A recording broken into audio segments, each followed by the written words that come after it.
Oke, jadi gini kan, challenge pasti di mana customer masih banyak yang menggunakan cash.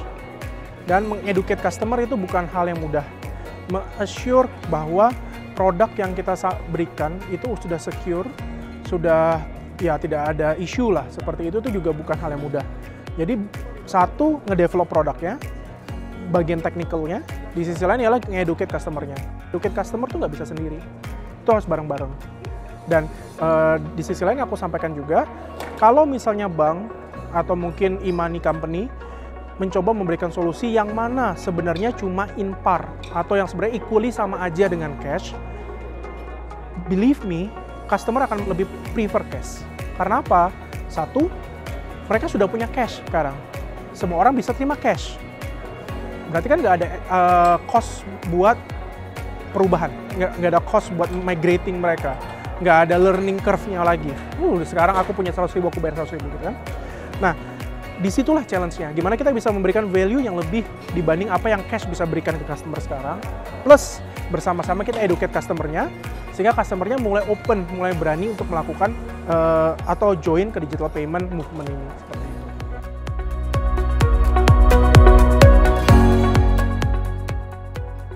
Jadi, gini, ada dua sisi. Kalau kita ngomong retail ya, selalu ada dua sisi.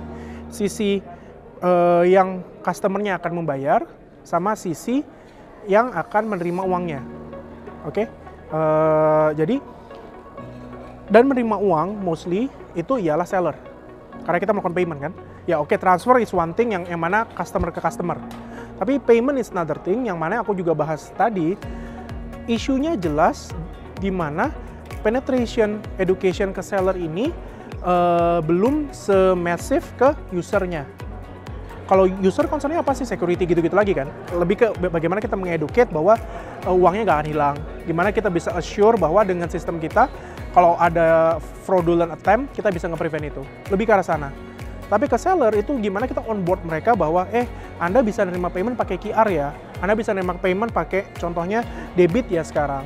Karena kayak aku kasih contoh, I went to one of the traditional market. I thought they have a QR, karena kan sekarang sudah gembar-gembor bahwa di pasar atau warung aja udah ada QR gitu kan. Mereka belum punya. Alasannya karena ternyata bank yang dia pakai udah diminta, dia udah minta QR-nya, tapi bank tersebut belum provide. Artinya apa di situ kan? Artinya masih ada opportunity di mana kita bisa nge-serve itu. Dan nge-serve-nya bukan dalam artian Amar Bank nge-serve saja, tapi bersama-sama kita nge-serve. Jadi kalau mungkin contoh banknya dia sekarang itu butuh waktu untuk nge-generate QR-nya, untuk nge-serve atau memberikan solusi payment-nya, mungkin bank lain atau e-money lain bisa masuk duluan nih. Karena dengan QRIS, bank apapun itu QR-nya akan sama, gitu kan? Baru nanti kalau memang dia mau sebagai penerima, mau tetap menerima di bank account-nya dia, oke. Tapi kan payment metode sudah ready, gitu. Makanya aku bilang tadi nggak bisa satu player nge-handle semua. Karena semua tuh terlalu banyak buat Indonesia, buat player di Indonesia ini. Seperti itu sih. Kuncinya kolaborasi, kuncinya bareng-bareng ngebangun bahwa kita mau bareng-bareng. Bukan cuma dengan banking, non-banking, tapi dengan e-commerce payment, bahkan player, digital player yang memang mungkin sekarang tidak main di payment industry. Seperti itu. Karena gini, pada akhirnya ketika cash itu kan banyak challenge-nya ya. Dari contoh potensial fraud di sana, ada criminality juga di sana, sama juga fraud dalam artian banknote-nya itu kan bisa dipalsukan dan seterusnya. Dengan adanya digitalization, dengan adanya digital payment itu tadi, hal-hal seperti itu bisa di-tackle. Dan juga akhirnya potensi kayak contoh COD itu kan juga banyak problemnya. Dengan adanya digital, COD akan hilang, Sehingga dari sisi seller juga dia bisa bisa mendapatkan payment itu dengan real time dan juga bisa langsung ke settle di bank account-nya dia juga. Seperti itu sih.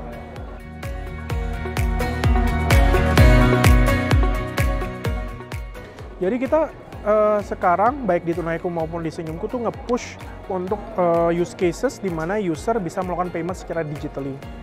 Kalau di Tunaiku kita come dengan beberapa inisiatif, kayak contoh sekarang kita bisa bill payment, tapi source of fund-nya tuh dari kredit limitnya dia. Dia juga bisa melakukan contohnya e-commerce payment, dia bisa pay barang itu dan dia akan bayar balik barang itu dalam bentuk installment, itu juga sudah bisa.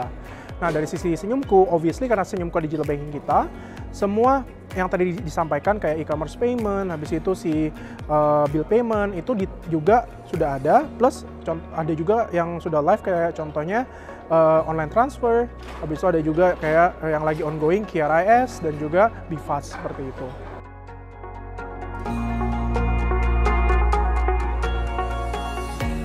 Yang kita percaya, dan tadi aku juga bahas di depan ya, bahwa nggak ada yang bisa ngegarap market Indonesia itu sendiri. Itu terlalu gede, terlalu besar, butuh kolaborasi. Kuncinya di sana kolaborasi. Dan berkolaborasi itu bukan cuma kolaborasi antara bank dengan bank, tapi juga bank dengan non-bank. Baik itu fintech, P2P, e-money, atau bahkan yang sebenarnya tidak berhubungan sama sekali dengan banking atau payment. Kayak contoh e-commerce, gitu kan? Atau mungkin FMA, seperti itu. Nah, yang akan kita lakukan, which is sudah soft launch juga kemarin, ialah kita ngeluarin fitur atau produk yang namanya embedded banking, yang mana bisa allow digital players ini untuk menawarkan atau memberikan fitur banking ke customer-nya dia, tanpa mereka butuh banking license. Jadi semua keruwetan, semua problemnya menjalankan banking tetap tanggung jawabnya Amerbank, tapi mereka bisa memberikan value lebih ke customer-nya dengan menyediakan banking account. Customer bisa bertransaksi dengan banking account tersebut, bisa saving, bahkan ada beberapa cases, kita ada di potential partner kita juga, kita open dengan kolaborasi bukan cuma embedded yang untuk bankingnya, tapi embedded finance-nya. Kita nge-equip mereka juga dengan financing solution buat seller mereka, buat buyer mereka, dan seterusnya. Nah, selama 2 tahun ke depan, yang aku lihat ialah kolaborasi ini itu akan semakin besar, ekosistem partnership ini akan semakin gede, sehingga Amerbank bukan mainnya B2C saja, langsung ke customer, tapi B2B2C itu akan menjadi salah satu fokus kita di mungkin 1-2 tahun ke depan lah, seperti itu.